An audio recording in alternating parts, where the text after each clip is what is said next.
Bien-aimés frères et sœurs, vous connaîtrez la vérité et la vérité vous affranchira. Ça, c'est pas moi qui le dis, c'est la Bible qui le dit. Mais moi, je vous dis mieux. Vous connaîtrez la vérité historique, notamment celle de vos ancêtres kémites, et vous aurez une vision globale de ce que c'est que la vraie souveraineté politique. J'ajoute, vous reviendrez à la spiritualité africaine ancestrale et vous comprendrez les enjeux de l'indépendance économique. Et pour terminer, vous accepterez votre identité culturelle kémite et vous obtiendrez deux choses. La première, c'est la paix. La seconde, c'est le développement, à une condition. L'unité de toute l'Afrique noire, l'unité de tous les Noirs du monde entier. Otep à tous. Bienvenue sur la chaîne des panafricanistes, par essence, par conviction et par excellence. C'est des citoyens kémites par nécessité et obligation de combat. Nous sommes une chaîne qui n'est guidée que par nos ancêtres et rien que par les ancêtres qui appartiennent à l'égrégore du monde noir. Par conséquent, nous ne croyons en aucun Dieu venu de l'étranger. Toutefois, cette vidéo n'est aucunement destinée à inciter à la haine ou à la violence, car nous menons un combat qui est d'abord et avant tout spirituel, intellectuel et démocratique. Ensuite, il est politique, géopolitique et géostratégique. Contre l'impérialisme, le colonialisme, le néocolonialisme et l'endocolonat, qui sont tous qualifiés de crimes contre l'humanité. Nous menons ce combat sur la base du principe fondamental que nous avons hérité de nos ancêtres kémites, qui est celui de la Mahat, c'est-à-dire solidarité, vérité et justice. Vous êtes donc en droit de connaître la vérité. Et nous avons l'obligation de vous dire la vérité, afin que justice soit rendue au continent africain. Et ça, c'est notre modeste contribution dans cette noble lutte en faveur de la souveraineté, la dignité, la solidarité et l'unité africaine. Ça, c'est exactement ce que nous appelons le panafricanisme. Bien-aimés frères et sœurs, les 46, ou si vous voulez, les 49 mercenaires ivoiriens ont bénéficié de la grâce présidentielle du président Assimi Goïta du Mali.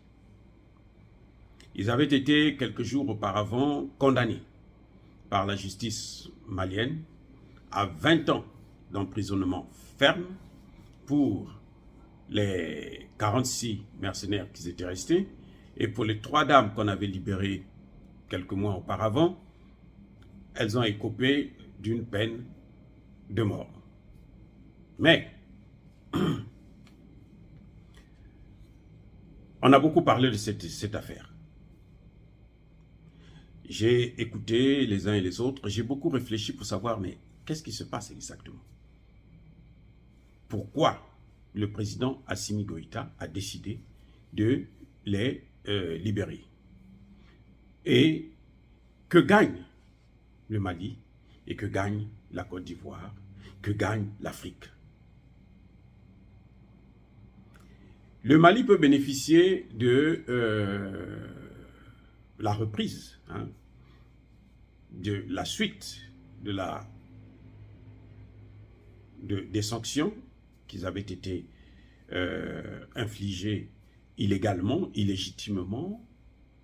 Donc, ces sanctions ont été levées, mais entre-temps, le Mali n'avait pas reçu son argent, qui était bloqué par les instances de la CEDEAO à cause justement de ces sanctions. Donc, le Mali a reçu cet argent. Le Mali peut réussir d'avoir temporisé, d'avoir ramené la paix entre les deux pays, entre le Mali et la Côte d'Ivoire. Là aussi, c'est un point fort. Le Mali n'a pas cédé aux injonctions de la CEDEAO qui demandait à ce qu'on puisse les libérer avant le 1er janvier de cette année. Le Mali a résisté, a montré ses muscles, a montré que ce n'était plus un pays influençable, manipulable. Là encore, le Mali a réussi à affirmer sa souveraineté. La justice malienne a montré que le Mali était un État souverain et que la justice malienne était indépendante. C'est aussi un point fort, un succès. Le Mali donc va reprendre les relations économiques avec la Côte d'Ivoire, probablement, visiblement, et que ce sera bénéfique non seulement pour le Mali, mais aussi pour la Côte d'Ivoire. Parce que les hommes d'affaires des deux côtés souffraient de la fermeture des frontières, de cette crise qui a suivi la levée des sanctions. C'est un fait. Ce sont des points. Mais, et c'est là où la question se pose, mais, en tout cas, moi je donne mon avis. Beaucoup ne seront pas contents, mais ça m'est égal. Je ne parle pas, je ne fais pas des vidéos pour plaire à qui que ce soit. Je fais des vidéos pour exprimer mon point de vue dans le sens du développement de l'Afrique, du continent africain. Donc, mon point de vue personnel est que le président Assimi Goïta, cette fois, s'est trompé. Il a commis une erreur. Et une erreur monumentale. Oui, le Mali tire sa part de gâteau. Mais quelles sont les conséquences pour les autres pays? La Côte d'Ivoire, Alassane Ouattara, tire sa part de gâteau. Il a récupéré ses mercenaires, donc il est plus ou moins tranquille. Il n'a plus de compte à rendre à la France, puisque visiblement certains de ces mercenaires, d'après les informations que nous avons qui filtrent ici et là, beaucoup faisaient partie de la Légion étrangère française. Beaucoup étaient des Libériens, des gens qui ne parlaient même pas le français. Donc Alassane Ouattara retrouve la paix vis-à-vis non seulement de ses maîtres, mais aussi de ses collaborateurs dans la destruction, dans la déstabilisation du continent africain. Mais pour le continent africain, il n'y a aucun intérêt que le continent africain gagne. Je répète, il n'y a aucun intérêt que le continent africain gagne. C'est bien beau pour le Mali, parce que les intérêts d'un pays, il faut les préserver. Mais il faut savoir que ce qui se passe ailleurs, ça peut revenir aussi chez vous. Les terroristes qui ont déstabilisé la Libye, et plutôt le Mali, le nord du Mali, ils n'ont pas été créés au Mali, ils n'ont pas été formés au Mali. Ils ont été créés, ils sont nés en Libye. C'est-à-dire qu'on les a fabriqués en Libye et on les a amenés au nord du Mali. Donc, ce que le Mali a fait là, ça peut revenir encore au Mali. Peut-être pas avec Assimi Goïta, mais avec les autres qui le succéderont. Pourquoi je dis ça? Jusqu'au jugement, c'était très bien. Le jugement, oui, la justice a fait son travail. Le président a pris une décision. Après la décision de justice, il a utilisé son droit de veto. Ce qui est tout à fait normal. Mais là où je trouve qu'il y a une erreur, c'est qu'on ne connaît pas ces gens. On n'a pas les visages de ces gens. On n'a pas l'identité réelle de ces gens. Ils ont des fausses identités. Il faut les montrer aux gens, des criminels. Il faut que les gens sachent. Il faut que les Africains sachent. Enfin, il fallait que les Africains sachent. Qui sont-ils? Parce que vous savez quoi? Le chien ne change pas la manière de s'asseoir. Ces gens qui ont échoué au Mali, parce qu'ils ont été attrapés, donc ils ont échoué, même s'il y en a d'autres qui sont là-bas, qui étaient rentrés bien avant, mais en tout cas, eux, ils ont échoué. Ils sont ressortis tranquillement, en paix. Que va faire Alassane Ouattara, que va faire la France qui est derrière tout ça? Que va faire la France? On va les prendre, les mêmes là, on va les envoyer, par exemple, au Burkina Faso. On va les envoyer au Tchad. On va les envoyer au Centrafrique. C'est comme ça que la France agit. Vous avez entendu parler, il faut les recycler de toutes les façons. On ne va pas les abandonner, il faut les recycler. À moins de les tuer, ce qui n'est pas évident, puisque tout le monde sait. Ce n'est pas évident que Alassane Ouattara puisse les tuer. Parce qu'on sait qu'ils étaient en Côte d'Ivoire, et plutôt au Mali. Ils avaient été attrapés et ils sont allés donc en Côte d'Ivoire. Mais on va les réutiliser. On aime des gens comme ça, qui ont de l'expérience, qui ont même fait la prison et qui sont sortis. On va les réutiliser parce qu'on sait que même si dans l'autre pays on les arrête, on va les sortir encore. Je dis ça pourquoi? Vous avez entendu parler, je crois que c'était Guignolo ou Quignolo, quelque chose de ce genre, ce mercenaire qui a failli assassiner Touadéra. Il était où? Il était d'abord au Mali. Dans son passeport, il y a eu plusieurs visas du Mali. Il est rentré au Mali, il est sorti et tout. Le coup qu'il a échoué au Mali, il est allé tenter maintenant au Centrafrique. Et Touadéra aussi avait commis la même erreur qu'aujourd'hui le Mali fait. On les prend, on les libère, et puis voilà, il disparaît dans la nature, et on n'entend plus parler de lui. Les autres qui avaient failli assassiner aussi le président Touadéra, en complicité avec les Nations Unies, où le chef d'état-major de l'armée des Nations Unies, qui est un Français, les a amenés à l'aéroport, et puis lui, il a pris l'avion quelques minutes avant l'atterrissage de l'avion du président Touadéra. Ils se sont volatilisés. Vous avez entendu parler de l'affaire de l'arche de Zoé, où les Français, au temps d'Idriss Déby le père, venaient kidnapper des enfants en Afrique et ils ont été attrapés en Tchad avec 2000 enfants de 2 ans à 3 ans, 4 ans, 5 ans.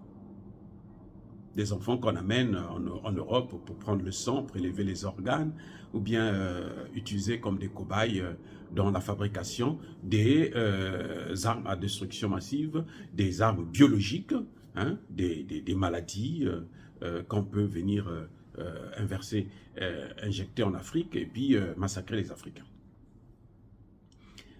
Le Tchadien Idriss Déby a voulu les juger. Il a été confronté à une guerre difficile contre la France de Nicolas Sarkozy à l'époque. Il s'est retrouvé entouré des rebelles autour de son palais. Il était obligé de céder, il les a libérés. Ils sont partis, ils ont disparu. Ils n'ont jamais été jugés, ni vus, ni connus. Lorsque la France disait qu'elle a tué tel ou tel terroriste, elle ne montrait pas les cadavres. Vous savez quoi? Ce sont les mêmes terroristes. On en a trouvé d'autres en Algérie. Ils ont été assassinés neutralisés plutôt par les soldats algériens. Vous voyez, donc, pour moi, c'est une erreur monumentale. Le fait de ne pas les avoir présentés. Le jugement, c'était normal. La grâce, c'est normal. Mais on ne pouvait pas les gracier sans qu'on puisse les connaître. Nous avons le droit de les connaître. Nous avons le droit.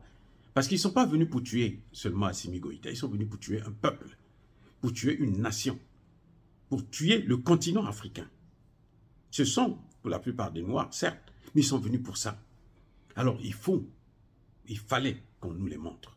Nous, on avait le droit de voir les visages de ces mercenaires. Donc pour moi, c'est une erreur. Vous pensez ce que vous voulez. Pour moi, c'est une erreur. Surtout qu'Alassane Ouattara n'a pas présenté des garanties.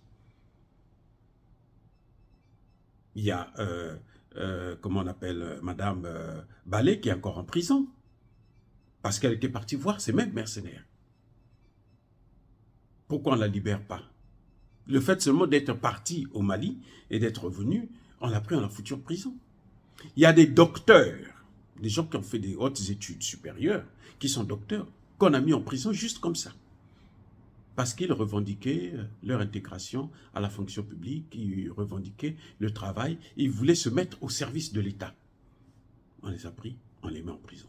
Donc, vous voyez, c'est un monde malhonnête, c'est un monde de voyous. Et pour moi, le président Assimi Goïta ne devrait pas les gracier sans que nous, on puisse les connaître, sans que le Malien ordinaire puisse savoir qui est venu les déstabiliser. Oui, on va dire que, bon, le Mali a retrouvé son argent qui avait été bloqué, mais son argent, il devrait toujours retrouver ça. D'ailleurs, nous, on a toujours demandé au Mali de changer de monnaie pour ne plus avoir des problèmes avec la CEDEAO et ces instances financières de la CEDEAO. Il suffit de changer de monnaie, le problème là est réglé. Même le problème du terrorisme sera réglé au moins à 50%, puisque les Français n'auront plus l'argent pour donner à ces voyous, à ces criminels. En tout cas, c'est mon avis. Je suis désolé. Je pense qu'on aurait pu les voir avant qu'ils ne puissent bénéficier de la grâce présidentielle. À moins, il fallait donc que Assimi Goïta puisse libérer tous les prisonniers, y compris les terroristes qui ont été arrêtés, parce qu'il y en a beaucoup dans les prisons maliennes. Libérez-les, puisque tu es le président de la libération. Tu es le président de la paix. La paix, c'est ça, libère. Non, je crois que c'était une erreur monumentale de les laisser partir comme ça. Il fallait d'abord que nous puissions connaître les visages de ces gens, les identifier, de telle sorte que dans n'importe quel pays africain, là où ils devraient partir, qu'on les reconnaisse que voilà des mercenaires, voilà des voyous, des déstabilisateurs, ceux qui complotent avec le maître, avec l'Occident pour détruire le continent africain. Aussi simple que ça. Dire cela, c'est inciter à la haine ou à la violence. Non, non, non, non, non, non, non, non, non, non. Yaba colère ve, yamalembe. Soyez bénis, les gars. Je persiste et je signe par le Dieu des Kémites. Mais tous ceux qui persécutent le continent africain, tous ceux qui le déstabilisent, tous ceux qui pillent les matières premières africaines, qu'ils soient noirs ou qu'ils soient blancs, qu'ils soient chinois ou qu'ils soient indiens, que le Dieu des Kémites et nos ancêtres angélisés puissent les martyriser, les torturer, les massacrer, les neutraliser, les punir et les maudire. Vive l'Afrique éternelle. J'ai dit et j'assume.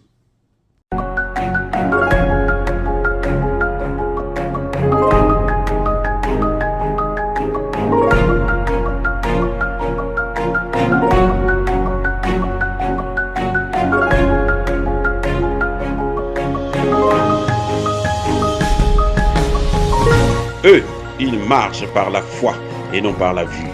Mais moi, je vous conseille vivement de marcher par la connaissance scientifique et historique, notamment celle de nos ancêtres kémites, par les 5 sens et par l'intelligence. À vous, Apia.